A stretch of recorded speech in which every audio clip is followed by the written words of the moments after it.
अपने बारे में बताइए, आप क्या करते हैं? आप? हाँ जी। मैं तो स्टूडेंट हूँ जी, मैं एनवायरमेंटल इंजीनियरिंग कर रहा हूँ, तो मेरा 3rd ईयर चल रहा है अभी। मैंने भी क्वेश्चन देखे हैं, कहा है कि what is the origin of rubab. तो रुबाब जो है वो इंस्ट्रूमेंट जो है वो पर्शियन से निकला है। तो जिस तरह इसकी ये भी शक्ल है, आपको शक्ल नजर आएगी कि नहीं आएगी कैमरे में रुबाब की, आप गूगल भी कर सकते हैं। इस तरह की हालत में नहीं था ये इंस्ट्रूमेंट। ये इंस्ट्रूमेंट वायलिन की टाइप का था जो बो से बजता। फिर ये अरब कंट्रीज में आया, अरब कंट्रीज के बाद आया अफगानिस्तान में। जब ये अफगानिस्तान में आया तब इसकी शक्ल उन्होंने इस तरह, ये इम्प्रोवाइज इंस्ट्रूमेंट हो के तो सब इस तरह का हो। अब ये रबाब जो है अफगानिस्तान में बजता है ज्यादातर, टर्की में, टर्किश म्यूजिक में आप कभी कभी रबाब सुनेंगे। और उसके बाद पाकिस्तानी में, उसके बाद पख्तून जो पठान कल्चर है उसमें काफी ये यूज होता है। तो अब ये है कि आप देखेंगे काफी, अब तो ये हॉलीवुड में भी जाना शुरू हो गया। जो भी मिशन इम्पॉसिबल की नई मूवी आई थी फॉल आउट, उसका जो ट्रैक था उसमें पीछे रुबाब बज रहा। अच्छा, तो आज अभी हॉलीवुड में भी जाना शुरू हो गया काफी। इससे आप देखेंगे अरब में हर किसी कल्चर का एक मेन इंस्ट्रूमेंट होता है। जिस तरह आप इंडिया में देखेंगे सितार होता है, और आप देखेंगे नाम का उसका जो अरब होता है उनका ओड होता है, OUD नाम। तो इस तरह हर कल्चर का अपना एक इंस्ट्रूमेंट होता है। तो जो पठान कल्चर है उनका ये इंस्ट्रूमेंट है। जो अफगानिस्तान के सारे ये हैं, इनका इंस्ट्रूमेंट है, उसका नाम है rabab. This is the origin of रबाब।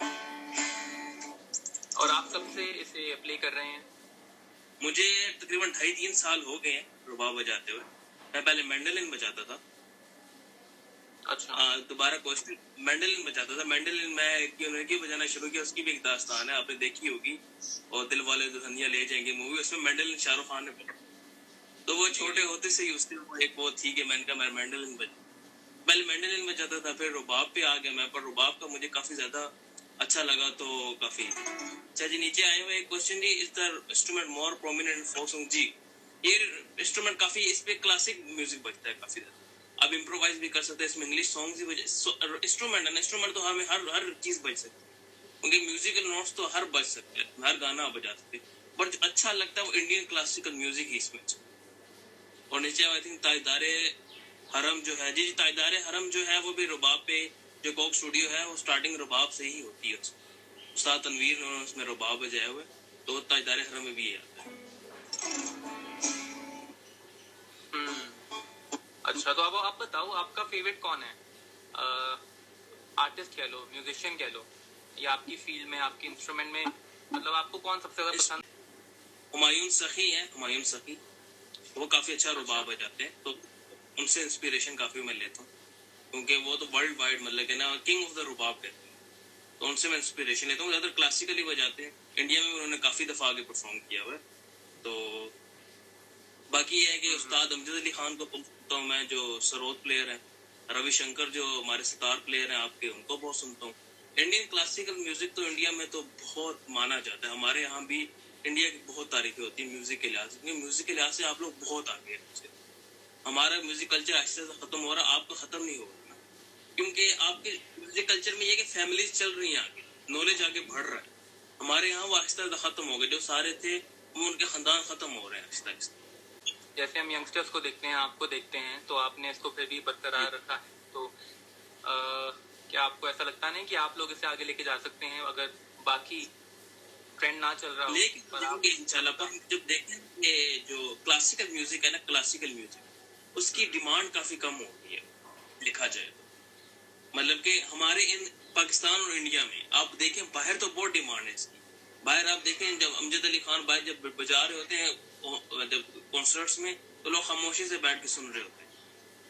तो उधर डिमांड है। हम लोग खुद जो है वो, हम लोग खुद अपने म्यूजिक को नहीं पहचानते, तो हम तो वो लोग पहचान लेते हैं। उनके ऑडियंस क्या चाहती है आपके वहाँ पे?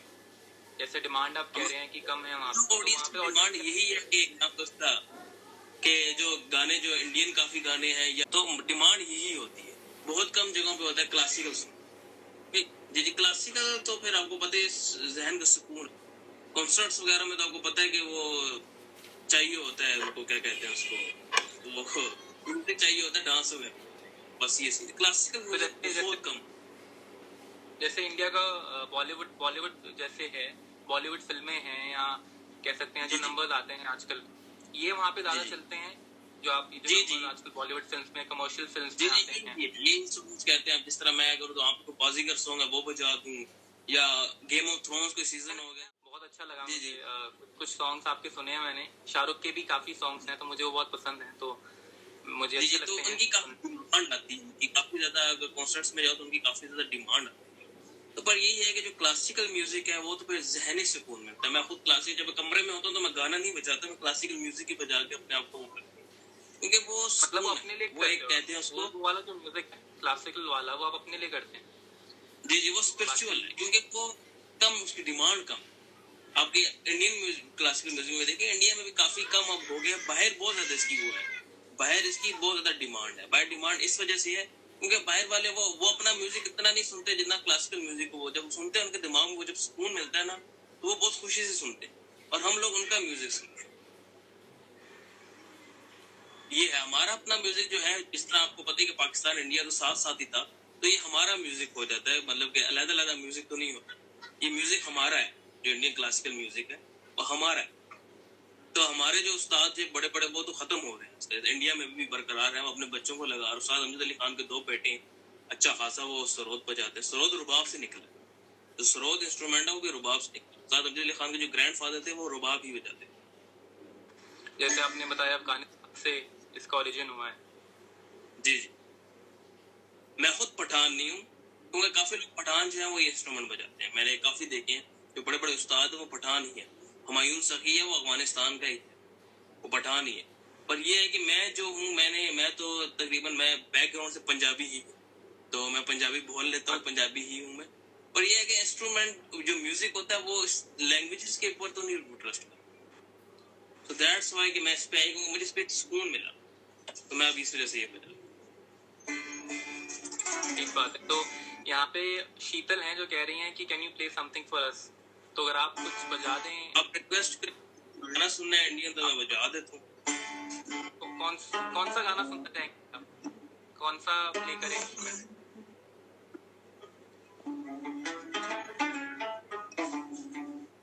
चलिए आप कुछ क्लासिकल प्ले करिए। क्लासिकल, एक क्लासिकल राग यमन में रुबाब ट्यून को मैं इसको जरा ट्यूनिंग करूँ।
ये मेरी शॉर्ट कंपोजिशन थी राग यमन। बहुत अच्छा लगा। बाकी अगर कोई आप रिक्वेस्ट जी आप गाना वगैरह रिक्वेस्ट कर सकती हैं तो मैं कोई भी अगर कोई कर सकता है तो मैं बजा देता हूँ जो भी आपके। मुझे तो बहुत अच्छा लगा जैसे आपने कहा रूह से कनेक्ट होता है, बहुत स्पिरिचुअल म्यूजिक है ये। कोई अब अलग से अपने कमरे में बैठ के बजाए तो बहुत ही सुकून मिलता है, सही बात है। और निशान जैसे आपने बताया अभी कि आप पढ़ाई कर रहे हैं, अभी इंजीनियरिंग कर रहे हैं शायद, अगर मैंने सही सुना तो इसके साथ साथ आप ये अपना जो हॉबी कह सकते हैं, ऐसे हॉबी कहेंगे या पैशन कहेंगे आप? मतलब क्या आप इसे फुल टाइम में कभी सोचते हैं या बस एज अ हॉबी आप इसको कंसिडर करते हैं? जी जी, मैं तो दोनों ही कहूँगा, क्योंकि जो मैं जब रुबाब मैंने जब शुरू में सीखा तो मेरे पेरेंट्स ने नहीं अलाउ किया। अच्छा, कहते नहीं आपने नहीं, क्योंकि काइंड ऑफ मेरे अब्बू को बुरा लगता था तो उन्होंने कहा कि मैं नहीं। तो फिर ये हुआ कि मैं फिर ना बाहर जाता था, सुबह से उठ के पार्कों में बैठ के सीखता था। अब जाने देते थे क्योंकि अब जाना, पहले तो नहीं देते थे क्योंकि काफी मुश्किलें मुझे हुई हैं। काफी उस्तादों के पास भी जाना पड़ा था कि नाम को उसका, क्योंकि म्यूजिक सिखा बहुत कम लोग हैं। क्योंकि एक होता है कि लोग कहेंगे, लोग कहते हैं कि हमें इतने पैसे दो तो ये, और पैसे भी बहुत ज्यादा मांगते हैं। एज अ स्टूडेंट आपको भी पता है, मुझे भी पता है कि हम लोग इतना किस तरह अफोर्ड कर सकते हैं, हमें तो पॉकेट मनी मुश्किल से इतनी वो बचती है हमारी, तो काफी मुश्किल रहा है सीखना। तो अब जब सीख लिया तो अच्छा लगता है कि स्ट्रगल हुआ है। उसको स्ट्रगल तो मैं नहीं कहूँगा, मैं स्टेप्स कहूँ। ये स्टेप्स होते हैं आपके लाइफ में जाने के, तो ये स्टेप्स होते हैं। बाकी आपका हुआ कि ताजदार हरम किसी ने सुनना है, तो उससे पहले अगर आपको कोई क्वेश्चन पूछना है तो पूछना, उसके मैं ताजदार हरम बचा दूँ। हाँ, एक क्वेश्चन पूछता हूँ मैं आपसे। चलिए देवयानी का क्वेश्चन लेते हैं पहले। पेरेंट्स को कन्विंस कैसे किया? ये क्वेश्चन पेरेंट्स को कन्विंस करना बड़ा हार्ड था, क्योंकि मैं तो बाहरी पार्कों में बजाता था। मेरे ये था कि रुबाब तो क्योंकि नहीं, मैंने ऐसा टाइम आता था कि मैं बजाते नहीं था बिल्कुल भी। सुबह सवेरे उठना होता था 6 बजे, पार्क कभी भी ऐसा था कि पार्क में जाके लोग आके कह देते थे कि क्यों बजा रहे हो ना, मतलब सुबह सवेरे या तो ये शोर क्यों कर रहे हो, तो ये तो है। मतलब कि हर जगह यही है, क्योंकि यहाँ पे आपको पता है म्यूजिक इतना वो अप्रिशिएट नहीं किया जाता जितना इंडिया में किया, तो यहाँ पे इतना नहीं वो किया जाता। तो कन्विंस मेरे वो होता है ना कि मतलब कि आप इतना करोगे अगला बंदा कह दे इसने करना ही है, मैं नाराज होकर करने से करना ही है, बस वो करने। तो मेरे पेरेंट्स से भी ये कहते हैं कि करना है आने दो, तो अब वो करने देते हैं, बस यही है। क्योंकि अब टाइम काफी हो गया, तो वो कहते हैं बस कर रहा है तो करने दे। क्योंकि मेरी यही है कि जब पढ़ाई वगैरह खत्म होती है तो उसके बाद रुबाब का पकड़ के अपना दिल को सुकून मिलता है। क्योंकि यूनिवर्सिटी जाता हूँ तो कहता हूँ कब घर जाऊंगा रुबाब को पकड़ूंगा, क्योंकि सुकून मिलता है बहुत ज्यादा इंस्ट्रूमेंट। गाने पे आते हैं, चलिए।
फरमाइश है तो मैं करता हूँ, क्योंकि मैं ख्याल से आवाज काफी शुक वगैरह आ रहा है कि आपको के बीच में वो कट रही है थोड़ी आवाज।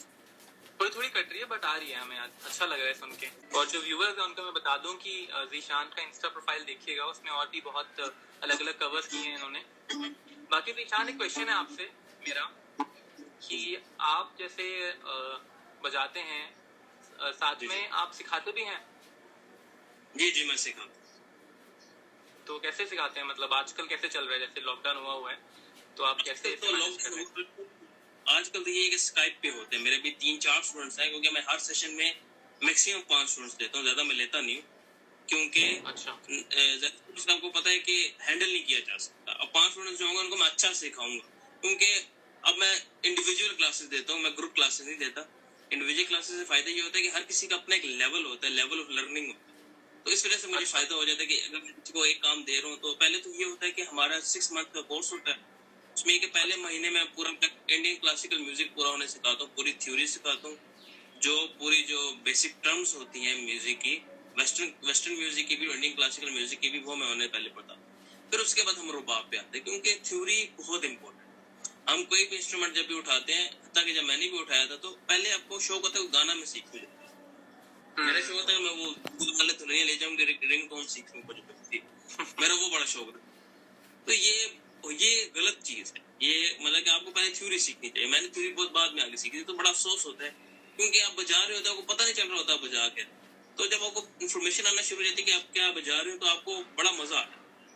फिर आप बीच अपनी तरफ से भी बजा सकते हो, आप अपने भी ट्रैक्स बजा सकते हो। तो हमारा पहले ये होता है कि क्लासिकल म्यूजिक होता है, फिर बीच में हम रबाब की प्रैक्टिस कराते हैं, फिर बीच में हम सॉन्ग्स भी सिखाते हैं। तो फिर जब आखिरी मंथ आता है उसमें हम राग की तरफ, क्योंकि राग इस तरह की आपको राग की इन्फॉर्मेशन आ जाए, कोई भी राग बजा सके एटलीस्ट। आप इंटरनेट से देखेंगे रागों के राग तो बहुत ज्यादा, हजारों राग है। आप सब तो नहीं आप देख सकते, पर जो आपको पसंद है एटलीस्ट आप उनकी नोटेशन देख लें, आप उनका देख लें समय कौन सा होता है, आपको संवादी का पता हो, बस ये सब चीजें आपको पता हो, तो ये इस तरह की पूरा हमारा 6 मंथ का कोर्स होता है। अच्छा, तो ये 6 मंथ का जो कोर्स होता है पूरा वैसे ऑनलाइन ही होता है, जैसे स्काइप पे आप बता रहे हैं, या आजकल वह डिपेंड करते हैं आप रहते कहाँ पे, क्योंकि काफी लोग हैं भी जो बाहर ही, काफी स्टूडेंट भी हैं, उनको भी मैंने पढ़ाया हुआ। तो डिपेंड करता है, कोई भी लोग जो बाहर से होती है, क्योंकि आप अगर स्काइप पे भी, ये आपके अंदर की चीज होती है, आपने लर्न करने की आपके अंदर की वो होती है, पावर होती है, और डिटर्मिनेशन जिसको कहते हैं। अगर वो आपके अंदर है तो आप स्काइप के आप किधर से भी सीख सकते हो। अगर वो नहीं है तो मैं अगर आपके पास बैठ भी जाऊँ ना, बस आपका हाथ रुबाब के ऊपर रखवा भी ना, फिर भी नहीं बजा सकेंगे। वो डिटर्मिनेशन बड़ी चीज होती है। मेरे ऐसे स्टूडेंट्स हैं, मैंने इनको रुबाब लेके भी दिया और रुबाब घर में पड़ा और वो नहीं बजा। जी टाइम नहीं है मेरा, ये मैंने कहा सेक्रीफाइसेस तो आपको करनी पड़ेगी, कुछ ना कुछ पाने के लिए कुछ ना कुछ होना तो पड़ता ही है, सेक्रीफाइसेस करनी पड़ती है। हो गया, चलो सही है। बाकी जैसे अभी आपने बताया मुझे स्काइप के ऊपर, तो मेरी किसी से बात हो रही थी, वो भी म्यूजिशियन है, वो गिटार सिखाते हैं। तो उन्होंने कहा कि आजकल हमारा थोड़ा काम नहीं हो पा रहा है, क्योंकि गिटार वीडियो पे सिखाना थोड़ा मुश्किल है, क्योंकि वो देखना पड़ता है कि हाथ की प्लेसमेंट कहाँ पे है और कौन से स्ट्रिंग पे उन्होंने बजाना है। तो ये आप कैसे इशू को कैसे फेस करते हैं, जब आपको भी ऐसा इशू आता होगा कि क्योंकि कोई बजा रहा है और आप बस देख रहे हो उसे वीडियो से, तो वीडियो से देख के तो इतना नहीं समझ आता, तो आप उससे कैसे फेस करते हैं उस चीज को? ये सारी स्टेप बाय स्टेप चलती है। पहले मैं ये बता दूं कि रुबाब रखते कैसे, मतलब किस तरह रुबाब रखना है। आपने जो अपने थाई होती है उस पर ऐसे हमें रुबाब रखना है। फिर आपने पहले प्रैक्टिस होती है राइट हैंड की, हम करो। अच्छा, तो राइट हैंड की प्रैक्टिस होती है, फिर हम लेफ्ट हैंड पे आते हैं। जब आप राइट हैंड की प्रैक्टिस कर लेते हैं ना, तो आपको अंदाजा हो जाता है कि रुबाब पकड़ते किसने हैं। गिटार में आपका पकड़ने का अंदाज काफी ज्यादा डिपेंड करता है, रुबाब में थोड़ा कम है, क्योंकि रुबाब चुका जो ये पकड़ने वाली जगह होती है ना, फ्रेट, जिसमें फ्रेट बोर्ड जिसको कहते हैं, वो छोटा होता है। तो उसको आप एक ही तरीके से पकड़ सकते हैं, आप और किसी तरीके से उसको पकड़ नहीं सकते। गिटार में ये है कि उसका फ्रेट बोर्ड बड़ा होता है, और आपको पोस्टर का भी होता है, गिटार ऊपर से भी बड़ा होता है। रुबाब ये है कि यहाँ से गिटार में ये होता है कि आपको देख के भी बजाना होता है। रुबाब का ये होता है कि आपने बिल्कुल सीधा रहना होता है, आपने फ्रेट्स की तरफ देखना नहीं, आपको इसी तरह बजाना होता है, फ्रेट्स की तरफ आप देख के नहीं बजाते। ये रुबाब वो नहीं है। एक होता है इंस्ट्रूमेंट की तहजीब वगैरह होती है, वो इंस्ट्रूमेंट की तहजीब में नहीं है। आप सितार प्लेयर्स को भी देखते हो, वो सितार की तरफ यूं करके ही देख के बजा रहे हो, ऊपर देख के बजा रहे हो। तो गिटार उन इंस्ट्रूमेंट पे डिपेंड करता है, किस इंस्ट्रूमेंट के सितार। क्योंकि मेरे इंस्ट्रूमेंट में कभी ये चीज आई नहीं कि उनको हाथ का रखने का, और ये है कि हाथ को रखने के इशू में ये है कि आपको प्रैक्टिस से ही आएगी। प्रैक्टिस आएगी, प्रैक्टिस आप करेंगे तो उस तरह प्रैक्टिस ही आपको जीतेगी। चलिए, बढ़िया लगा। और आप मुझे जनरली बताओ, वैसे जैसे आपने मुझे बताया कि इंडियन म्यूजिक काफी पसंद करते हैं, क्लासिकल म्यूजिक काफी पसंद करते हैं पाकिस्तान में, तो सिमिलरली आप बताइए कोई इंडियन शोज भी देखते हो आप? अगर हम म्यूजिक थोड़ा हट, तो कोई टीवी शोज भी आप वहाँ पे देखते हो? यहाँ के देखते हो तो इंडियन शोज, जिसका आपका वो सिंगिंग शोज काफी होते थे। मैं छोटे होते मैं काफी देखता होता था, सोनू निगम होते थे, उदित नारायण वगैरह, ये सारे जजेस होते थे, तो बड़ा मजा आता था देखने में। तो अब तो खत्म हो गया। अब तो मुझे लग रहा है कि जो इंडियन के जो म्यूजिक जो आ रहा है, पहले जो आता था, पहले तो पुरानी मूवीज के जो सॉन्ग्स थे वो अभी भी गोल्डन एरा के सॉन्ग समझे जाते हैं। उदित नारायण, कुमार सानू वगैरह जी ने जो गाने गाए हैं वो अभी भी लेवल रखते हैं अपना। आजकल आपको पता है कि पुराने सॉन्ग्स का रिमिक्स हो रहा है बस।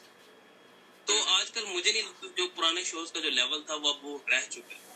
तो आजकल तो मैंने बिल्कुल ही छोड़ दिया। पड़ी है कि मैंने इंडियन चैनल्स को कुछ सब्सक्राइब किए हुए। दरबार फेस्टिवल है जिसमें क्लासिकल म्यूजिशियन की परफॉर्मेंसेस होती हैं, तो वो मैंने काफी इंडियन चैनल इस तरह के। और गाने मैं पुराने इंडियन के काफी सुनता हूँ, क्योंकि पुराने तो गाने वही थे। अब नए तो बस वो आते हैं, रिमिक्स आ रहे हैं बस, वो तो सारे। और आपके वहाँ पे कैसा म्यूजिक बन रहा है? जैसे आपके कंट्री में कैसा म्यूजिक है?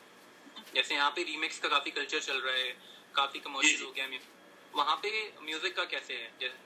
ऐसा ही है जैसा यहाँ पे? ये के जो क्लासिकल म्यूजिशियंस हैं हमारे, राहत फतेह अली खान वगैरह, जो ये अभी भी अच्छा कंटेंट प्रोड्यूस कर रहे हैं अभी। और बाकी जो नए सिंगर्स, अभी हमारे एक PSL हुआ था, PSL का जो सॉन्ग्स आया तो उसपे लाइक्स से ज्यादा डिसलाइक्स। तो ये है कि इधर भी सिस्टम सेम ही है, क्योंकि हम दोनों की जो जनरेशन है ना, इंडिया और पाकिस्तान की, हम दोनों के साथ ही चल रही है। हम दोनों के काम सेम ही होते। तो म्यूजिक में भी हम यंग जनरेशन है वो एक ही रो में जा रहा है। कोक स्टूडियो की आपने वो बात की, कोक स्टूडियो में म्यूजिक जो पहले जो आता था, आप सीजन 5 वगैरह देखें, वो बहुत अच्छा। अब भी जो आजकल आ रहा है उसमें एक गाना अगर अच्छा आ जाए, कोक स्टूडियो में भी आप देखें पुराने सॉन्ग्स को रिमिक्स किया जाता है। कोक स्टूडियो में भी ये रिमिक्स, पुराने सॉन्ग रिमिक्स वाला रवाज है, पता नहीं, मुझे लगता है कितने साल से चलेगा, पर वो आ गया, ये रस्म आ गई। अभी पाकिस्तान में भी आ गया, इंडिया में भी वो मसक कली को गाना है 2.0, उसके अच्छे खासे डिसलाइक्स हैं। और जो AR रहमान जो था, जिसने वो म्यूजिक कंपोज किया था, उसने मसक कली दिल्ली से, जी उसका 2.0 आ गया ना, ये उसपे आप डिसलाइक्स देखें आपको पता चल जाएगा। और AR रहमान जो जिसने पहले जो कंपोज किया, AR रहमान आपको पता ही है, ऑस्कर होल्डिंग कंपोजर है वो, उसका लेवल है। तो उसने भी यही कहा है कि उसने पूरी ट्वीट लिखी है कि क्या आपने किया। आजकल सोशल मीडिया का बहुत जमाना है, तो ये आपको हेल्प करता है सोशल मीडिया, जैसे कोई क्लाइंट्स लाने में या लोग कनेक्ट करने में? जैसे हमारी तो कनेक्ट के थ्रू ही हुई है, तो एब्सोल्युटली उसका सोशल मीडिया काफी करता है। मुझे काफी ज्यादा मैसेजेस भी आते हैं कनाडा से, हो गए कि आपने रुबाब किस तरह लिया, रुबाब के पूछते हैं चीजें, मतलब कि हमें बता सकते हम रुबाब कहाँ से लें। ये तो मुझे तकरीबन रोज के काफी ज्यादा मैसेज आते हैं कि हम रुबाब कहाँ से लें। फिर कुछ लोग होते हैं जो कहते हैं हमने सीखना भी है आपसे, फिर मैं उनको बताता भी हूँ क्या सीखना है। अगर आप चेक के चैनल में से कुछ सीखना चाहते हैं तो जरूर आए, मैं इंशाल्लाह, लॉकडाउन ही है, अगर आप लॉकडाउन में कुछ प्रोडक्टिव कर रहे हैं, अगर कुछ सीखना चाहते हैं, मतलब कि ये नहीं कि सिर्फ आपने रुबाब ही सीखना है, कोई भी इंस्ट्रूमेंट हो, क्लासिकल थ्योरी जो आप कोई भी इंस्ट्रूमेंट भी अप्लाई कर सकते हैं। थ्योरी आपको आ जाए, आप किसी भी इंस्ट्रूमेंट में, मैं ये थ्योरी में किधर भी अप्लाई, मैं गिटार पे बजा लेता हूँ, मैं पियानो भी बजा लेता हूँ, मतलब जो से भी इंस्ट्रूमेंट आप दें मैं उसमें बजाओ कुछ ना कुछ लूंगे। तो वो थ्योरी का ये बहुत फायदा होता है। थ्योरी हर चीज में लगती है। ABCD होती है ना, अब जो सा भी सेंटेंस दुनिया में इंग्लिश का, उसमें ABCD तो यूज होगी, अल्फाबेट्स तो यूज होंगे। तो म्यूजिक थ्योरी का भी यही सीन है, जो सा भी म्यूजिक हो उसमें म्यूजिक थ्योरी को लगेगी। चलिए, अच्छा लगा जान के। विशान, मेरा एक फेवरेट है सॉन्ग, जैसे अभी आप बता रहे थे बाजीगर का, आपका मैंने सुना था, तो अगर आप वो प्ले करें तो। बाजीगर, हाँ जी।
ये था जी बाजीगर। ये तो बहुत अच्छा लगा मुझे, मजा आ गया काफी। आपने आज बहुत जी हमें एंटरटेन किया है आज।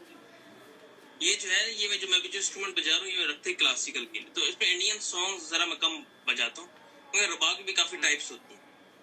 जो रुबाब कुछ होते हैं जो अफगानिस्तान में, वो उसमें क्लासिकल म्यूजिक काफी अच्छा बजता है। तो जो दूसरा रुबाब है वो दो रुबाब, जो दूसरा रुबाब है वो मैं रखते इंडियन सॉन्ग्स के, क्योंकि उसपे इंडियन सॉन्ग बड़े अच्छे लगते हैं। तो वो छोटा रुबाब होता है, उसपे जरा ट्यूनिंग थोड़ी शार्प की जाती है, इसमें ट्यूनिंग थोड़ी लो की, शार्प ट्यूनिंग में बड़ा अच्छा लगता है।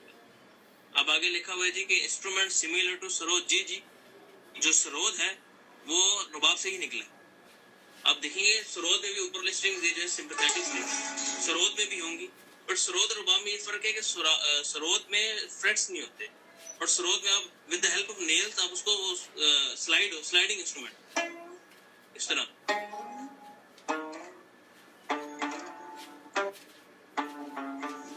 तो सरोद जो है वो इंडिया की तरफ जो रुबाब है, तो सरोद रुबाब की इम्प्रोवाइजेशन, तो वो सरोद है, तो वो रुबाब से निकला। रुबाब तो एक ही टाइप का है, मतलब कि रुबाब में 3 मेन स्ट्रिंग्स होती हैं, 13 सिंपैथेटिक स्ट्रिंग्स होती हैं और 2 ड्रोन्स होते हैं। ड्रोन्स आपको बीच में रिदमेटिक करते हैं, सितार बीच में ये बज रहा होता है, ये ड्रोन्स होते हैं, ये बीच में ये आपको रिदम प्रोवाइड करते हैं। ये होते हैं जी आपकी सिंपैथेटिक स्ट्रिंग्स। ये 3 जो स्ट्रिंग्स होती हैं ये आपकी मेन स्ट्रिंग्स होती हैं, जो कि नायलॉन से बनी हुई होती है। नायलॉन जिस पे क्लासिकल गिटार जो होता है उसी स्ट्रिंग से ये अब रुबाब का डिपेंड करता है लकड़ी के बाद शहतूत की लकड़ी से ये बनता है रुबाब। तो काबली की लकड़ी होती है वो काफी अच्छी होती है, तो लकड़ी ये प्योर फुल लकड़ी का इंस्ट्रूमेंट होता है, इसमें कुछ और कुछ नजर नहीं आएगा, प्योर लकड़ी, हर चीज लकड़ी। तो रुबाब में बजता है आवाज, सब रुबाब की आवाज डिपेंड करती है लकड़ी और स्ट्रिंग्स यूज।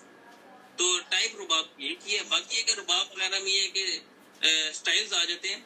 अब जिस तरह मेरे ये जो नया रुबाब है इसमें हाफ सदफ है, हाफ सदफ में इसमें हाफ डिजाइन हुआ है, फुल सदफ में पूरे रुबाब है, क्योंकि रुबाब ऐसा इंस्ट्रूमेंट फिर डिजाइनिंग काफी ज्यादा की जाती है, मतलब कि इसमें जो कलाकारी काफी दिखाई जाती है, मतलब कि इसमें डिजाइन होते हैं, वो डिजाइन काफी महंगे भी होते हैं, उस्ताद लोग डिजाइन करते हैं।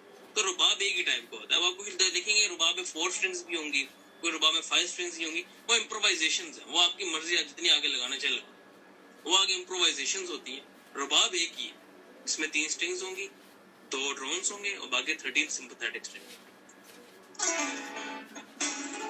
तो आई थिंक यही हमारा मोटिव था आज, कि जो बात मैं जानना चाह रहा था आपसे एक्चुअली कुछ दिन पहले कि रुबाब क्या है, इसके बारे में कुछ बताओ।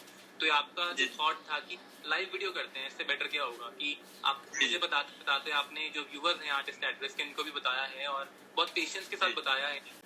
जी जी बिल्कुल, एक लिरिकल ब्रेथ है, अगर वो भी ज्वाइन है, हाय बोलना अगर लिरिकल ब्रेथ। ये मेरे एक जानकार हैं, ये गिटार सिखाते हैं, तो इनसे एक्चुअली मेरी बात हो रही थी कुछ दिन पहले। अच्छा, तो बता रहे थे कि कैसे थोड़ा लाइव में थोड़ा मुश्किल होता है, मतलब वीडियोस में थोड़ा मुश्किल होता है सिखाना। एक्चुअली जो कुलदीप है इनके पास इनका म्यूजिकल इंस्ट्रूमेंट नहीं है, तो इस वजह से ये ऑनलाइन क्लासेस नहीं दे पा रहे।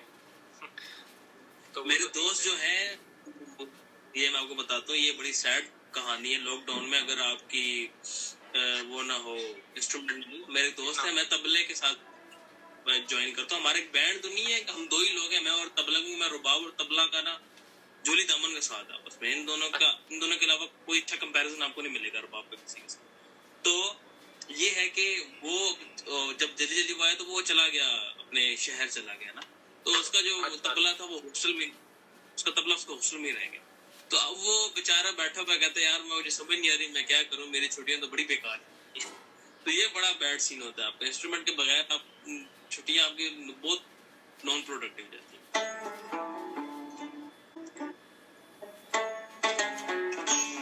तो आप वैसे जनरली दिन में कितना टाइम स्पेंड करते हैं इसके साथ, अपने इंस्ट्रूमेंट के साथ? जैसे आप पढ़ाई भी करते हैं, सिखाते भी हैं, तो कितना टाइम स्पेंड करते हैं आप अपनी आर्ट पे? डिपेंड करता है। यूनिवर्सिटी टाइम में मैं बहुत ज्यादा बिजी हो जाता हूँ, तो कभी ऐसा होता है कि मैं 2 हफ्ते रुबाब को टच ही नहीं करता, कभी ऐसे दिन आते हैं। तो ये है कि, पर ये भी है कि उसके बाद ये भी है कि टाइम मिलता है कभी कभी जब शुरू में स्टार्ट किया था तो बहुत टाइम, अभी ये है कि तकरीबन 2-3 घंटे तो मैं अभी भी देता ही हूँ।